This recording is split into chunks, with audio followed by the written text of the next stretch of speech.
What happens when one of Hollywood's most respected actresses comes face-to-face with a talk show host who refuses to back down from controversy? What you're about to witness is the moment Joy Behar pushed things too far, creating an on-air confrontation that left producers scrambling and viewers at home completely stunned.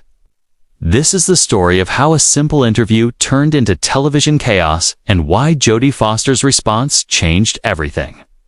Before we dive in, make sure to hit that subscribe button and let me know in the comments what you think about what's coming. Trust me, you're going to want to share your thoughts on this one. The tension was already thick in the studio. As Jodie Foster settled into the guest chair across from Joy Behar, the view's cameras were rolling. The audience was packed, and what was supposed to be a routine promotional interview was about to become anything but routine. Foster had come on the show to discuss her latest directorial project, a deeply personal film about family trauma and redemption. But Joy had other plans. Jodie noticed as Joy began leaning forward with that signature smile that never quite reached her eyes. Your new movie deals with some heavy themes: family dysfunction, abuse, generational trauma. Makes me wonder if you're drawing from personal experience here. Foster shifted slightly, maintaining her composure, but clearly caught off guard by the directness of the question. Well, Joy, all artists draw from their experiences in some way. The story resonated with me because I think many families struggle with communication and understanding across generations. Right.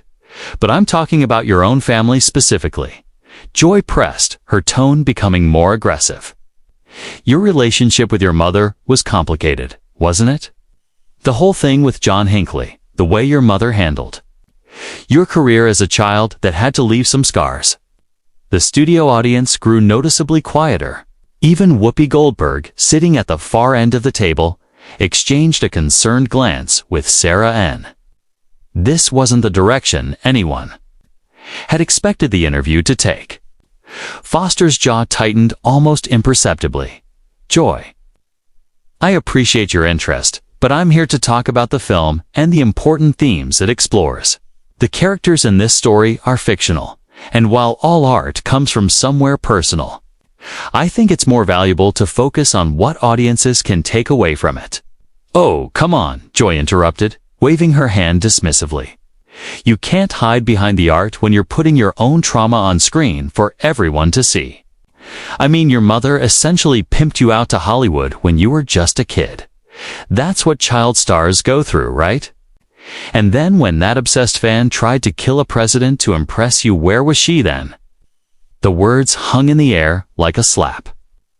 The camera operators continued rolling, but you could see the uncertainty in their movements. This was live television, and things were spiraling fast. Foster's voice remained steady, but there was steel beneath it now. Joy, I think you're confusing interview with interrogation. My mother was a single parent doing her best to support 4 children. She protected me throughout my career and helped me make choices that allowed me to grow into the person I am today. Protected you. Joy let out a sharp laugh. Is that what we're calling it? Because from where I'm sitting, it looks like she threw you to the wolves and counted the money. And now you're making movies about family trauma. The connection seems pretty obvious to anyone paying attention. The other co-hosts were now visibly uncomfortable. Whoopi started to interject. Maybe we should. No. Let me finish. Joy cut her off, turning back to Foster with renewed intensity. I think our viewers deserve honesty.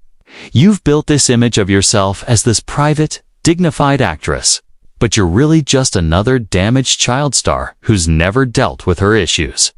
And now you're projecting them onto your work and expecting us all to celebrate it. Foster stood up slowly, removing her microphone with deliberate calm. The studio was dead silent now, the kind of silence that makes every small sound echo. Her voice, when she spoke, was quiet but carried to every corner of the room. Joy, I've been in this industry for over 50 years. I've worked with directors, Actors and journalists who understand the difference between curiosity and cruelty. What you're doing right now isn't journalism. It isn't entertainment. And it certainly isn't professional. Oh, so now I'm unprofessional. Joy's voice rose, her face flushing red. I'm asking the questions that everyone else is too scared to ask. That's what real journalism looks like, Jodie. Maybe you've been surrounded by yes men. For so long, you've forgotten what an actual interview feels like. Foster turned to face the camera directly, her Oscar-winning composure intact despite the chaos around her. To anyone watching who has survived trauma, who has built something meaningful from difficult experiences, don't let anyone reduce your story to their entertainment. Your journey belongs to you. She turned back to Joy, and her next words would echo through social media for weeks to come. And to you. Joy, I hope someday you learn the difference between being provocative and being cruel. There's a reason people trust me with their stories, and there's a reason they're starting to question whether they can trust you with theirs. The camera caught everything's Joy's face, cycling through confusion, anger, and what might have been a flicker of shame. The other co-hosts sat frozen, unsure whether to intervene or let the moment play out. In the control room, producers were frantically discussing whether to cut to commercial, but the compelling nature of what was unfolding kept them glued to their seats. Joy recovered first, her media training kicking in even as her judgment seemed to abandon her completely. Trust me with their stories? Joy's voice dripped with sarcasm as she leaned back in her chair, clearly doubling down on her aggressive approach. Please. You've been hiding behind carefully crafted responses and PR speak for decades. I'm trying to have a real conversation here, but you're treating this like some kind of royal audience where we're all supposed to bow down and ask softball questions. Foster remained standing, her hand resting on the back of her chair. The power dynamic in the room had shifted completely. What had started as a traditional host-guest setup now felt more like a courtroom. With Foster as the dignified defendant and Joy as an overzealous prosecutor who had lost all sense of proportion. Joy, Foster said, her voice carrying a warning tone that anyone with sense would have heeded. You're confusing real conversation with public humiliation. There's a difference between asking thoughtful questions about someone's work and attempting to psychoanalyze their entire life story for entertainment value. Entertainment value, Joy shot back, her voice getting shriller. This is a talk show, Jodie. Entertainment is literally what we do here. But apparently you think you're above all that, now too good to engage with the common people who actually watch this show and buy tickets to your movies. Whoopi finally found her voice, trying to restore some semblance of control. No, Whoopi. Joy interrupted again, her hand shooting up in a stop gesture. I think our audience deserves to see what happens when someone comes on our show and acts like they're better than us, like their pain is somehow more sacred than anyone else's. The camera operator zoomed in on Foster's face, capturing the moment when her patience finally reached its limit. Her expression didn't change dramatically, but something shifted behind her as a decision being made in real time. You want to know about pain, Joy? Foster's voice remained level, but it carried new weight. Real pain isn't something you parade around for ratings. It's not a talking point or a gotcha moment. It's the thing that shapes you quietly, teaches you empathy, makes you careful with other people's hearts. Oh, spare me the lecture. Joy rolled her eyes dramatically. You're sitting there acting all wise and wounded. But at the end of the day, you're just another actress selling a product, and that product happens to be built on your childhood trauma. Don't get mad at me for pointing out the obvious connection. Sarah N. shifted uncomfortably in her seat, clearly wanting to change the subject. Maybe we could talk about the technical aspects of directing, Sarah. Please. Joy cut her off with barely concealed irritation. The adults are talking here. Jodie came on this show she promoted a movie that's clearly autobiographical. And now she wants to pretend like asking about it is somehow crossing a line. That's not how this works. Foster took a step closer to the table, and her presence seemed to fill the entire studio. You're right about one thing, Joy. This isn't how it works. Professional interviews, respectful conversations, basic human decency. None of that seems to work for you. So let me try something different. The studio fell completely silent. Even the crew members who had been moving quietly in the background stopped what they were doing. I've been coming on talk shows since I was 13 years old. Foster continued, her voice gaining strength with each word. I've answered thousands of questions about my life, my work, my choices. I've dealt with intrusive paparazzi, tabloid rumors, and people who thought my privacy was their property. But I've never, in 5 decades of public life, encountered someone who seemed to take such genuine pleasure in trying to hurt someone on live television. Joy's mouth opened, but for once, no words came out immediately. Joy, it's performance art, and the art is cruelty. Finally finding her voice again, Joy's response revealed just how little she understood about the hole she had dug for herself. Oh, so now I'm cruel because I ask hard questions. Because I don't treat celebrities like they're made of glass? Sorry if I burst your bubble, Jodie. But this is the real world. People have opinions about your life, whether you like it or not. Having opinions and weaponizing someone's personal history for television drama are two very different things, Foster replied. And the fact that you can't see the difference explains a lot about why this show has become what it's become. The comment hit like a physical blow. Joy's face went red. And you could see the exact moment she decided to abandon any pretense of professionalism entirely. What this show has become. Joy's voice rose to a near shout. This show has been successful for over 25 years. We've interviewed presidents, Nobel Prize winners, every major celebrity in the world. And now some actress who hasn't had a hit movie in a decade is going to lecture me about television. The insult hung in the air, and everyone in the studio knew Joy had just made a massive mistake. Foster's filmography spoke for itself. Her recent directorial work had been critically acclaimed, and attempting to diminish her career accomplishments was both factually wrong and professionally suicidal. Foster smiled for the first time since the interview began.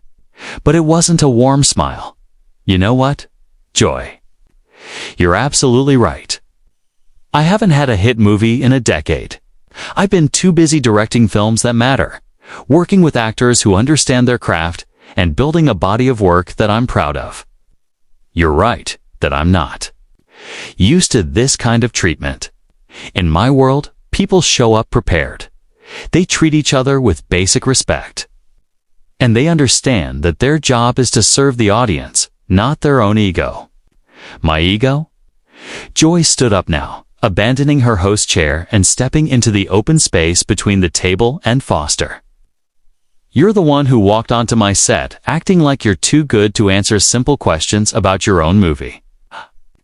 Answered your questions, Joy. I talked about the themes of the film. It's the importance of family healing, the universality of trauma and recovery. But that wasn't enough for you. You wanted blood. You wanted me to break down and confess to some narrative you'd already written about my life. The two women now stood facing each other in the center of the studio, with the cameras capturing every word, every gesture, every micro-expression. The other co-hosts looked like they were watching a car accident in slow motion, wanting to help, but unsure how to intervene without making things worse. You want to know what I wanted?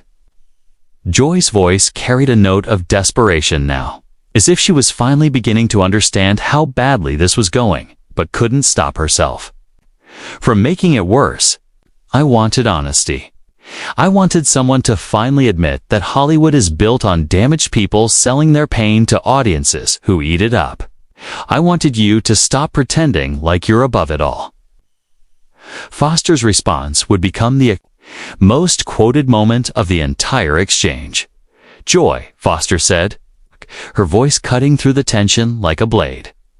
"The difference between us is that I've never pretended to be above anything. I've acknowledged my struggles, I've grown from them, and I've used them to create something meaningful. You, on the other hand, are using other people's struggles as weapons, and you're doing it because you think it makes good television. That's not honesty. That's exploitation." The words landed with devastating precision. Joy's face cycled through emotions so quickly the cameras could barely keep up. Anger, confusion, defiance, and something that might have been recognition of the truth. Exploitation. Joy's voice cracked slightly. "I've spent my entire career giving people a platform to tell their stories. I've fought for women's rights, social justice, political accountability. Don't you dare stand there and lecture me about exploitation." "Then why?" Foster asked, taking another step closer. "Why are you so determined to tear me down instead of building something up? Why is your first instinct to hurt rather than help?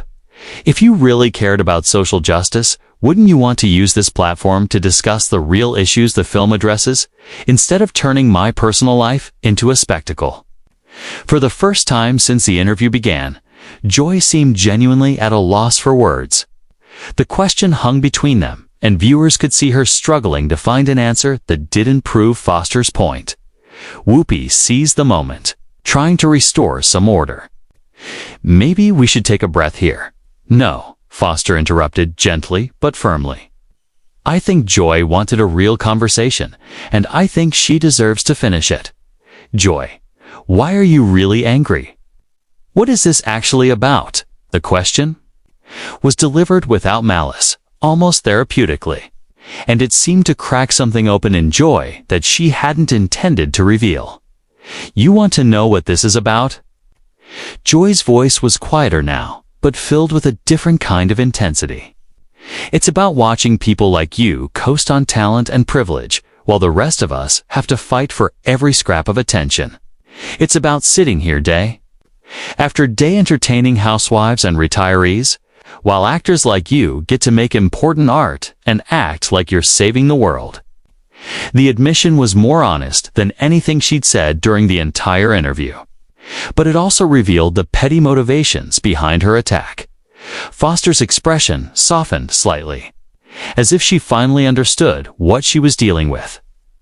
"Joy, I understand feeling undervalued. I understand the frustration of working hard and feeling like it goes unrecognized. But taking that frustration out on guests isn't going to solve anything. It's just going to make people stop wanting to work with you. So you're never going to work with me again?" Joy shot back, but there was less venom in it, now more defensiveness.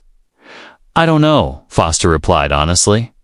"That depends on whether you can learn from this moment or whether you're going to double down on the behavior that created it." Joy looked around the studio, seeming to notice for the first time how silent everything had become. The audience was watching with rapt attention, but there was no sense of entertainment anymore, just the uncomfortable fascination of watching someone self-destruct in real time. "You think you're so much better than this show," Joy said, but her heart wasn't in the attack anymore. "Then this format, then these questions, then me? I don't think I'm better than anything," Foster replied. "I think I deserve basic respect, just like you do. It's just like everyone in this audience does. The difference is, I'm not willing to compromise that respect for ratings or drama, or whatever it is you think you're accomplishing here." Sarah N. finally found the courage to speak up. "Maybe we could discuss the positive aspects of the film, the hope it offers to families dealing with." "Stop," Joy snapped, turning on her colleague. "Just stop trying to fix this. You all sit there every day, nodding along with whatever guests want to talk about. Never pushing back, never asking the real questions. At least I'm trying to do actual journalism here. Is that what you call this?" Foster asked, and there was genuine curiosity in her voice. "Because from where I'm standing, Looks like you're having a public breakdown and using me as your emotional punching bag." The words were delivered so calmly, so clinically, that they echoed in the silence that followed. Joy opened her mouth to respond, closed it, opened it again, and then seemed to deflate entirely. "You know what?" Joy said finally, her voice barely above a whisper.